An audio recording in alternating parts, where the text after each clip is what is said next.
एक मैं उदाहरण देता हूँ, कुंभा के समय पे गुजरात का महमूद शाह, मुजफ्फर शाह आता है इधर आबू से होता हुआ, वेस्टर्न साइड से अटैक करता है, और वहां पर माता का एक मंदिर था जिसको माना जाता था कि कुंभलगढ़ के ऊपर उसका आश्रय है।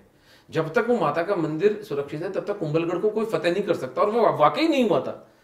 उस माँ की मूर्ति को और वहां शिलाखंडों को वो चूरन में परिवर्तित करता है और वहां के लोकल हिंदुओं को मजबूर करता है खाने के लिए उसको। ये डॉक्यूमेंटेड इन्होंने श्यामलदास जी ने करा है वीर विनोद में। कौन सी हिस्ट्री का वीर विनोद का अंग्रेजी अनुवाद हुआ है क्या? नहीं मैम, जरा जहां तक दिखाओगे? मेरी जानकारी है वो नहीं हुआ है। ये वीर विनोद है। अच्छा, ये मेवाड़ के इतिहास का इससे एलाबोरेट डॉक्यूमेंट कोई नहीं किस है। 1870 में लिखा गया?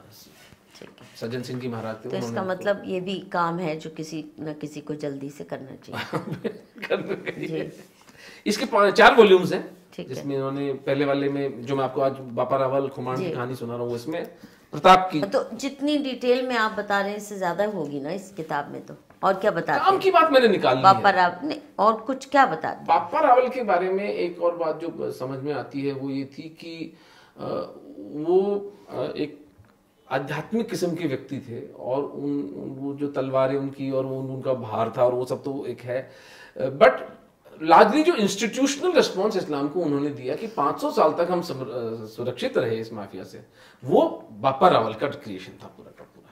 और उसी चीज को खुमान 2 कैरी करते हैं और वो शक्ति कुमार तक वो सिलसिला चलता है। उसके बाद हमें कुछ पता नहीं चलता है। 1192 में बैटल ऑफ तराइन में पृथ्वीराज चौहान का मेवाड़ से क्या संबंध था कि पृथ्वीराज चौहान की बहन मेवाड़ के महाराणा समर सिंह जी की पत्नी थी। तो पहले बैटल ऑफ तराइन में इसी शहाबुद्दीन मोहम्मद गौरी को जूते मारे थे समर सिंह जी और पृथ्वीराज चौहान ने मिलकर के। भूल इनसे ये हुई कि उसे जीवित छोड़ दिया। कितने लोग लेके आया था वो? मैंने डिटेल नहीं ठीक पढ़ा है, क्योंकि पृथ्वीराज चौहान पर मेरा अधिक काम है नहीं मेरा। ओके। मैं समर सिंह जी की कहानी पढ़ रहा था, वो बहुत मार्मिक है। समर हाँ, सिंह जी तो को जब बताइए। सेकंड टाइम जाना पड़ा, उनको प्रमोशन हो गया था। नहीं नहीं, पूरा बताइए ना। ये समर सिंह का और पृथ्वीराज जी का आपने रिश्ता तो बता दिया। हाँ, हाँ। अब जरा ये पृथ्वीराज चौहान की जो गाथा है, जितना हिस्ट्री जानते हैं रिकॉर्ड से, पृथ्वीराज चौहान की और हिस्ट्री मैंने ज्यादा नहीं पढ़ी है मैम। पर समर सिंह जी की हिस्ट्री में नहीं, ये पर उसका लोक साहित्य, आई मीन फोक मेमोरी में जो वो चंद्रबरदाई ने जो एक चारण थे उन्होंने लिखी है पृथ्वीराज रासो। जी जानते वो हैं, हजारों श्लोकों को दोहों की और उसकी छंदों की पर वो भी उनके काल में नहीं लिखी गई, वो काफी भी बाद में। डिस्प्यूटेड है। हाँ, बिल्कुल सही कह रही हैं आप, बिल्कुल सही कह रही हैं। उस पर डिस्प्यूट है कि कब लिखा गया, किसने लिखा, चंद्रबरदाई ने लिखा भी कि नहीं लिखा, और उसको कोट करते हैं हम लोग। पृथ्वीराज चौहान जो मैं अभी तक जानता हूं उनके बारे में वो ये है कि सेकंड बैटल ऑफ तराइन के बाद में समर सिंह की भी हत्या हो जाती है। समर सिंह को मार डाला युद्ध में, सेकंड बैटल ऑफ तराइन। उसी ने मारा, उसी ने मारा, गौरी ने मारा। लेकिन पृथ्वीराज चौहान तो पकड़े जाते हैं, लेकिन समर सिंह पकड़े नहीं जाते हैं, वो युद्ध में मारे जाते हैं। नहीं, पर ये जो कहते हैं 16 साल बाद 16 बार आया, 17वीं बार, दो बार 16 वाला सेकंड नहीं, में हम हार गए थे। सेकंड में ही हार गए। सेकंड में हम हार और ये जो कहते हैं कि इट्स बिकॉज वो विलास में अपनी पत्नी के उसमें लग गया था और भूल गया था, और when his father in law invited. नहीं ये गौरी, वो तो ये नहीं, सही नहीं, नहीं बुलशिट। ये कोई दम नहीं है इस बात में, क्योंकि तो ये कहाँ से आती है बाद कन्नौज कि उनके फादर इन लॉ ने बुलाया था क्योंकि वो भागे थे, एलोप किए थे संयोगता क्योंकि के एक साथ। ह्यूमन टेंडेंसी है ना, किसी को गद्दार, किसी को देशद्रोही बनाना सबसे सरल काम है। नहीं, but you are sure this is not? No, I'm relying on what Sanjay Dikshit ji has done, a full 1 hour program on this. अच्छा। And I haven't even watched it. So, but ये है कि my deduction is based on this premise that immediately after he murdered Prithviraj Chauhan, he went ahead and attacked Kannauj and killed Jaychand also. There was no alliance between Jaychand and Mohammad Shahabuddin Gauri, क्योंकि जयचंद का नाम वैसे ही मीर जाफर की तरह लिया वो जाता है। मीर जाफर का भी तो संजय सर ने प्रूव कर दिया ना कि he was saving Hindus from Nawab Sirajuddaula. क्योंकि मेरा बंगाल की हिस्ट्री पे कोई कमांड नहीं, इसलिए मैं उसके बारे में इधर उधर की बात नहीं कर रहा हूँ, मैं सिर्फ संजय सर को कोट कर सकता हूँ, वी कैन ऑलवेज कोलैबोरेट।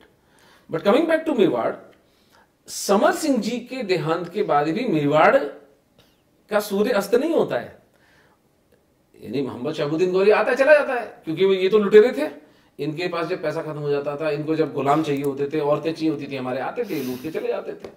इसके बाद हमारे वामपंथी एक झूठ इजाद करते हैं, उस झूठ का आविष्कार करते हैं, सो कॉल्ड दिल्ली सल्तनत।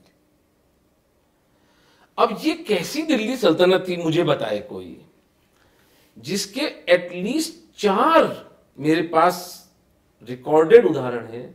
मेवाड़ के महाराणाओं ने 4 सुल्तानों को, तथाकथित सुल्तानों को 6-6 महीने अपने यहां पर कैद रखा चित्तौड़ में। अब ये जो दिल्ली सल्तनत नाम का सफेद झूठ, आप अभी गूगल करें, तुगलक की रेन, मतलब देख के मुझे लगा, मेरे खून खोल गया, मैंने कहा तुगलकाबाद, नहीं rain, if you look at the map that's of what India, I mean, it's extending from Afghanistan right to Tamil Nadu, huh? which is a lie for the simplest reason, that during that time we had one Maharana Hamir Singh who had at least 2000 square miles of Mewar under his control. It's not shown. Oh. It's not shown. Gujarat was free. It's shown as under suzerainty of Tughlaqs. Kaling, fortunately, they couldn't wipe it off, so they have shown Kaling as free. But they have completely erased Mewar. Now, that is only the geographical thing. अगर हम महाराणा हमीर सिंह जी की शौर्य और पराक्रम की बात करें, 1303 में जो सबसे पहला साका हुआ था चित्तौड़ का, अलाउद्दीन खिलजी वाला, जिसमें महारानी पद्मिनी ने लगभग 20,000 स्त्रियों के साथ जौहर